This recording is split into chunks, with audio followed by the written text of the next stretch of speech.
Hello friends, welcome to Pebbles. நான் உங்கள் கோபி சுதா கோபி சமையல். நம்ம இன்னைக்கு செய்ய போகிறது புரட்டாசி படையல். அதாவது சனிக்கிழமை அன்னைக்கு பெருமாளுக்கு படைக்கக்கூடிய நிவேதனம் தான் நம்ம இன்னைக்கு செய்ய போகிறோம்.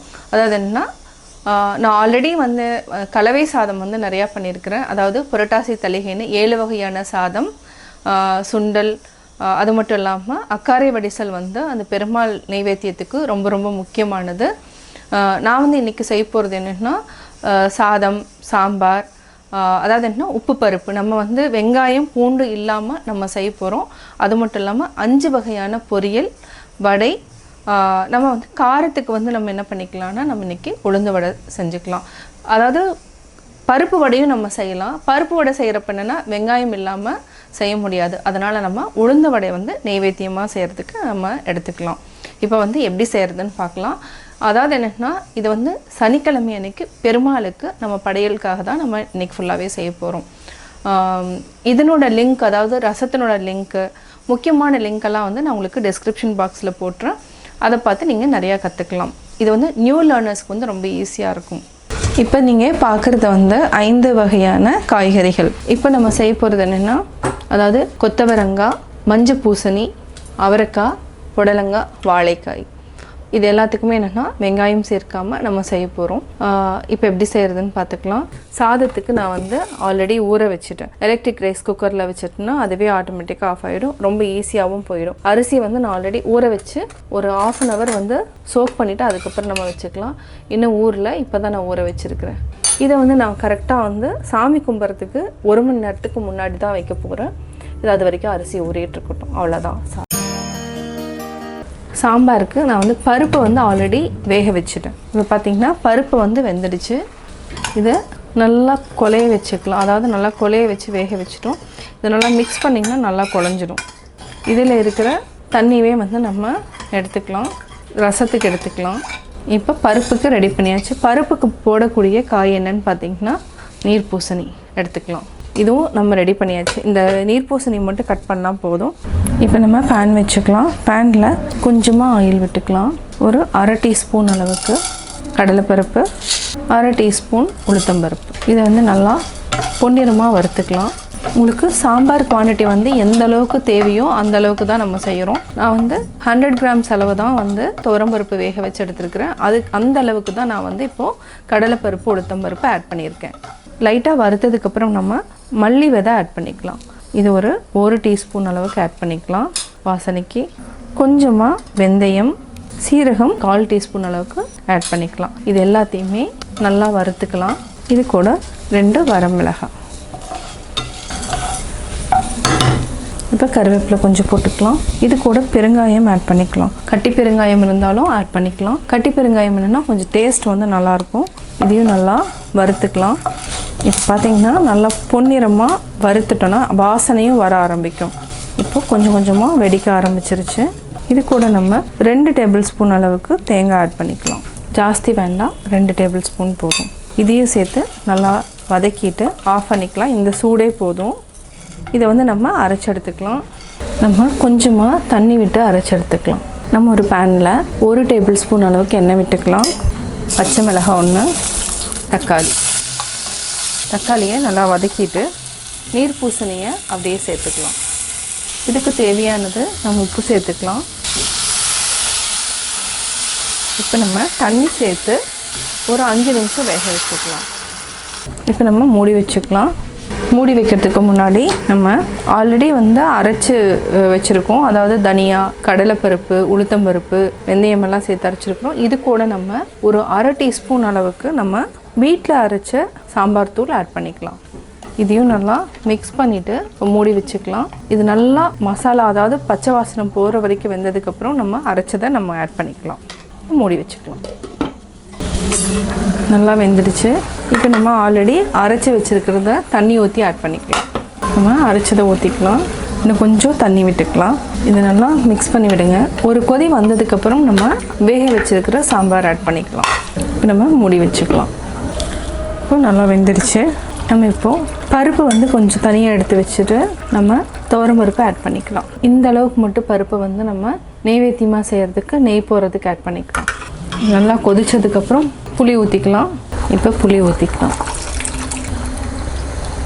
இது நல்லா மிக்ஸ் பண்ணி விட்டுட்டு கொதி வந்ததுக்கப்புறம் நம்ம ஆஃப் பண்ணிக்கலாம். அதுக்கப்புறம் தாளித்து விடணும். இப்போ நம்ம தாளிச்சுக்கலாம் சாம்பாரை. இதுக்கு 2 டேபிள் ஸ்பூன் எண்ணெய் விட்டுக்கலாம். இதுக்கு கடுகு ஒரு 1/2 டீஸ்பூன் போட்டுக்கலாம்.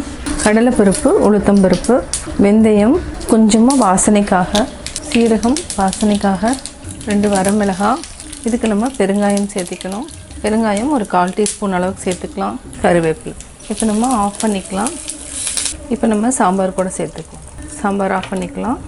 சாம்பார் ரெடி ஆயாச்சு. இப்போ நம்ம கொத்தமல்லி தழை போட்டுக்கலாம். ஒரு கடாய் எடுத்துக்கலாம். கடாயில் 1 டேபிள் ஸ்பூன் அளவுக்கு எண்ணெய் விட்டுக்கலாம். எண்ணெய் விட்டுட்டு எண்ணெய் காயிட்டும். காஞ்சோன்னையும் நம்ம கடுகு போட்டுக்கலாம். கடுகு 1/4 டீஸ்பூன், கடலைப்பருப்பு, உளுத்தம்பருப்பு 2 சேர்த்து 1/2 டீஸ்பூன். இப்போ நம்ம கருவேப்பிலை சேர்த்துக்கலாம். இது கூட ஒரே ஒரு பச்சை மிளகாய், ஒரு வரமிளகாய். இப்போ நம்ம கட் பண்ணி வச்சுருக்கிற பொல்லங்காவை ஆட் பண்ணிக்கலாம். இதை நல்லா மிக்ஸ் பண்ணி விடுங்க. இது கூட 2 டேபிள் ஸ்பூன் நம்ம தேங்காய் சேர்த்துக்கலாம். தேவையான அளவு உப்பு சேர்த்துக்கலாம். இப்போ நல்லா மிக்ஸ் பண்ணி விட்டுட்டு கொஞ்சமாக தண்ணி விட்டு மூடி வச்சுக்கலாம். பொல்லங்காய்க்கு எப்போவுமே தண்ணி சேர்த்தணும் கொஞ்சமாக. ஆனால் புடலங்காயில் நீர் சத்து அதிகமாக இருக்குது. இப்போ நம்ம கொஞ்சம் தண்ணி விட்டுக்கலாம். மீடியம் ஃப்ளேமுக்கு மாற்றிக்கோங்க. நல்லா வேகட்டும் காய். இப்போ நம்ம செக் பண்ணிக்கலாம். பொல்லங்காய் நல்லா வெந்துடுச்சு. இப்போ நம்ம ஆஃப் பண்ணிக்கலாம். இதையே நம்ம ஒரு பிளேட்டில் மாற்றிக்கலாம். புரட்டாசி படையல் புடலங்காய் ரெடி. நம்ம எடுத்துருக்கிற பொரியல் பார்த்திங்கன்னா கொத்தவரங்காய் பொரியல். கொத்தவரங்காய் எப்போவுமே என்னென்னா தண்ணியில் வேக வச்சு பண்ணணும்னா அது ஒரு டேஸ்ட் இருக்கும். ஸோ அதனால் நான் ஃபஸ்ட்டு வேக வச்சுக்கிறேன். வேக வச்சுட்டு வடிச்சிட்டு நம்ம தாளிச்சுக்கலாம். ஒரு பேனில் 1 டேபிள் ஸ்பூன் எண்ணெய் விட்டுக்கலாம். எண்ணெய் நல்லா காயிட்டும். காஞ்சதுக்கப்புறம் கடுகு 1/4 டீஸ்பூன், 1/4 டீஸ்பூன் கடலைப்பருப்பு, உளுத்தம்பருப்பு. இதுக்கு நம்ம கருவேப்பிலை, ஒரு பச்சை மிளகாய், கொஞ்சமாக நம்ம பெருங்காயம் சேர்த்துக்கலாம். இப்போ நம்ம கொத்தவரங்காய் வேக வச்சுருக்கிறோம், அப்படியே ஆட் பண்ணிக்கலாம். இதுக்கு தேவையான அளவு நம்ம உப்பு சேர்த்துக்கலாம். 2 டேபிள் ஸ்பூன் தேங்காய். நல்லா மிக்ஸ் பண்ணி விடுங்க. இது ஆல்ரெடி வெந்ததுனால ரொம்ப நேரம் தேவையில்லை. இந்த தண்ணி மட்டும் நல்லா வற்றினா போதும். கொத்தவரங்காய் வேகிறப்பவே நம்ம உப்பு சேர்த்தும் வேக வச்சுக்கலாம். வெந்ததுக்கப்புறமும் ஆட் பண்ணிக்கலாம். அதாவது வெந்ததுனால ஈஸியாக அந்த சால்ட்டை அப்சர்வ் பண்ணிக்கும். அதனால் நான் வெந்ததுக்கப்புறம் நான் ஆட் பண்ணியிருக்கிறேன். இப்போ 1 நிமிஷம் வரைக்கும் மூடி வச்சுக்கலாம். 1 நிமிஷத்தில் தண்ணி ட்ரை ஆகிடும். கொத்தவரங்காய் ரெடி ஆயாச்சு. இப்போ நம்ம ஆஃப் பண்ணிக்கலாம். நம்ம 1 டேபிள் ஸ்பூன் எண்ணெய் விட்டுக்கலாம். எண்ணெய் நல்லா காயிட்டோம். எண்ணெய் காஞ்சதுக்கப்புறம் நம்ம கடுகு 1/4 டீஸ்பூன், கடலைப்பருப்பு, உளுத்தம்பருப்பு 1/4 டீஸ்பூன், ஒரு பச்சை மிளகாய், ஒரு வரமிளகாய், கொஞ்சமாக பெருங்காயம். இது நல்லா பொரியட்டும். இப்போ நம்ம அவரைக்காயை ஆட் பண்ணிக்கலாம். இது கூட நம்ம ஒரு 1/2 டீஸ்பூன் அளவுக்கு நம்ம பாசிப்பருப்பு ஆட் பண்ணிக்கலாம். நல்லா மிக்ஸ் பண்ணி விடுங்க. தேவையான அளவு உப்பு சேர்த்து தண்ணி கொஞ்சம் விட்டுக்கலாம். கருவேப்பிலை கிள்ளி போட்டுக்கலாம். 2 டேபிள் ஸ்பூன் தேங்காய். நல்லா பரட்டி விட்டுட்டு மூடி வச்சுக்கலாம். தண்ணி நல்லா ட்ரை ஆனதுக்கப்புறம் நம்ம ஆஃப் பண்ணிக்கலாம். அவரைக்காய் ரெடி ஆகிடுச்சு. இப்போ நம்ம ஆஃப் பண்ணிக்கலாம்.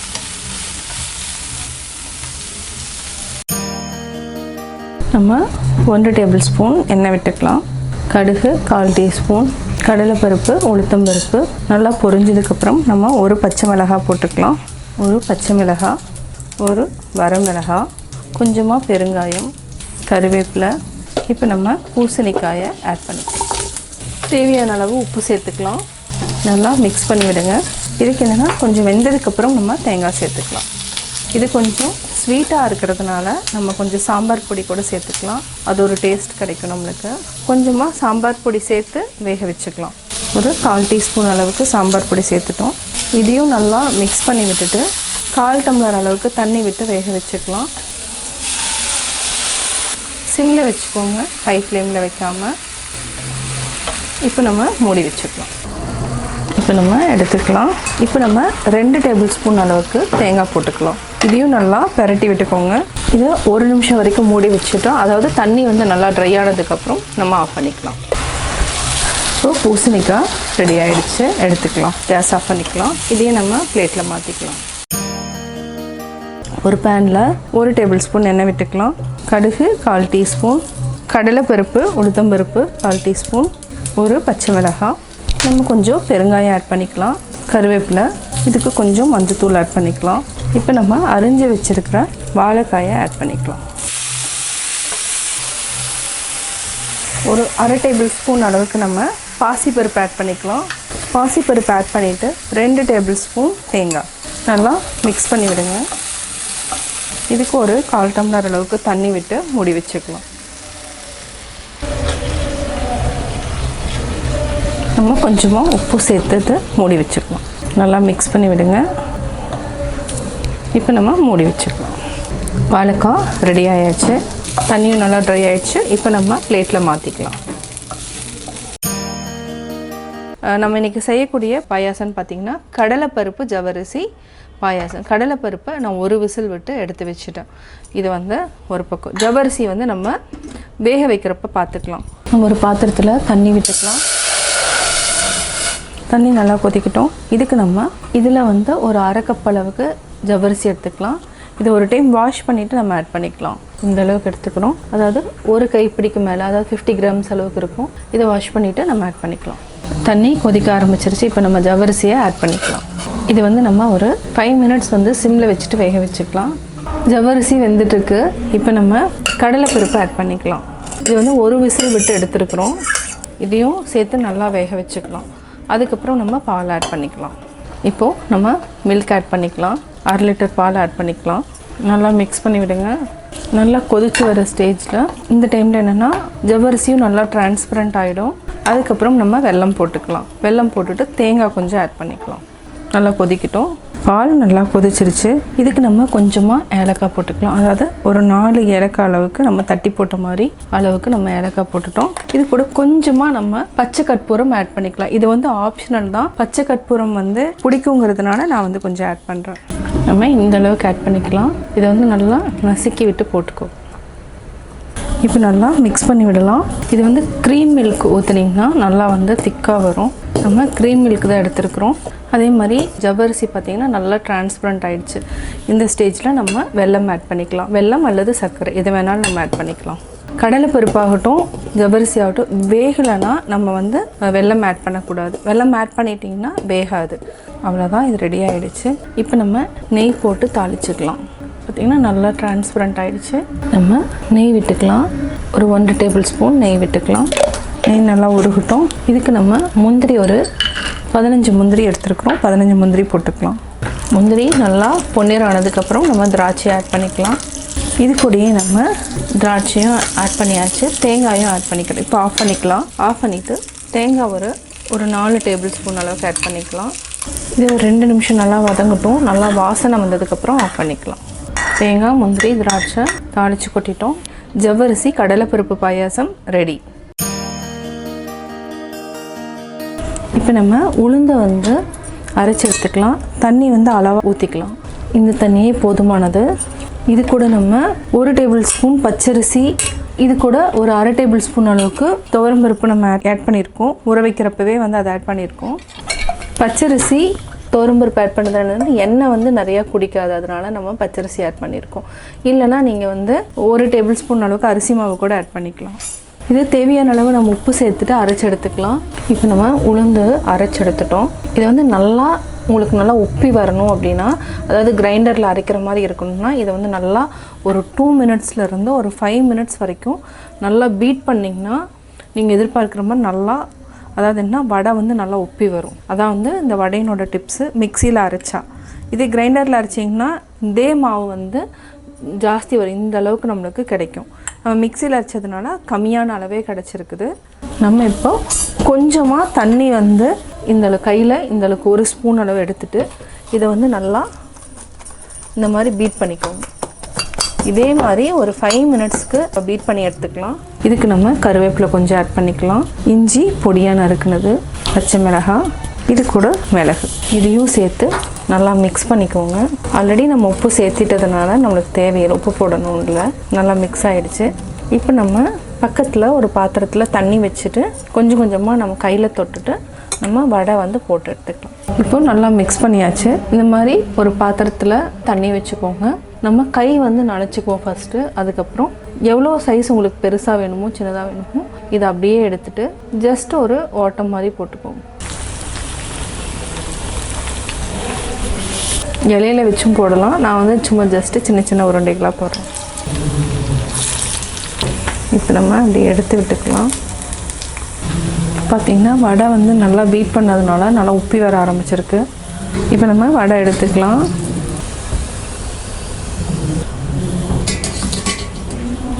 புரட்டாசி படையல் உளுந்து வடை ரெடி. புரட்டாசி படையல் ரெடி பண்ணியாச்சு. இப்போ வந்து பார்க்கலாம் என்னென்ன நம்ம செஞ்சுருக்கோம் அப்படிங்கிறத பார்க்கலாம். ஃபஸ்ட்டு நம்ம புடலங்காய் வச்சுக்கலாம். அடுத்து நம்ம அவரைக்காய் வச்சுக்கலாம், வாழைக்காய், அடுத்து கொத்தவரங்காய், அடுத்து பூசணிக்காய், வடை. அடுத்து நம்ம சாதம் வச்சுக்கலாம். சாதத்துக்கு நம்ம நெய்வேத்தியமாக ஃபஸ்ட்டு அதாவது உப்பு பருப்பு நெய் போட்டு நம்ம ஊற்றிக்கலாம் ஒரு சைடில். இது வந்து நம்ம எதுவுமே தாளிக்கலை, எதுவும் பண்ணல. இப்போ நெய் விட்டுக்கலாம். அடுத்து நம்ம சாம்பார், அடுத்து ரசம் வச்சுக்கலாம். ஜவ்வரிசி பாசிப்பருப்பு பாயாசம் இதுக்கு ஒரு நம்ம கிண்ணத்தில் ரெடி பண்ணிக்கலாம். இப்போ புரட்டாசி படையல் ரெடி ஆயிடுச்சு. புரட்டாசி படையல் நம்ம 5 வகையான காய்கறிகள், நீர்ப்பூசணி சாம்பார், ரசம், உளுந்து வடை, கடலைப்பருப்பு, ஜவ்வரிசி பாயாசம் செஞ்சுருக்கோம். இப்போ என்னென்னு பார்க்கலாம். பூசணி பொரியல், கொத்தவரங்காய் பொரியல், வாழைக்காய் பொரியல், புடலங்காய் பொரியல், அவரைக்காய் பொரியல், கடலைப்பருப்பு பாசிப்பருப்பு பாயாசம், உளுந்து வடை, நீர்ப்பூசணி சாம்பார், உப்பு பருப்பு சாதம், ரசம்.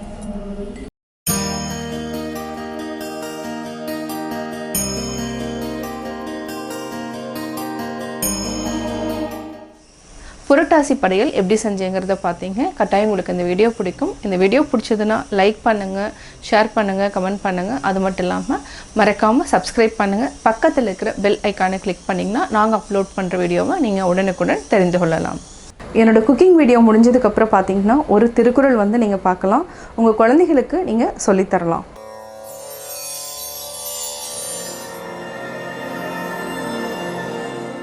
தொட்டனை தூறும் மணற்கேணி மாந்தர்க்கு கற்றனை தூறும் அறிவு.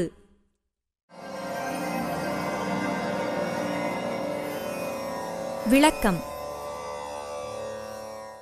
மணலில் தோண்டும் கிணற்றில் தோண்டிய அளவிற்கு நீர் ஊறும். அதுபோல மாந்தர்க்கும் அவரவர் முயன்று கற்பதன் அளவுக்கே அறிவும் ஊறிச் சுரக்கும்.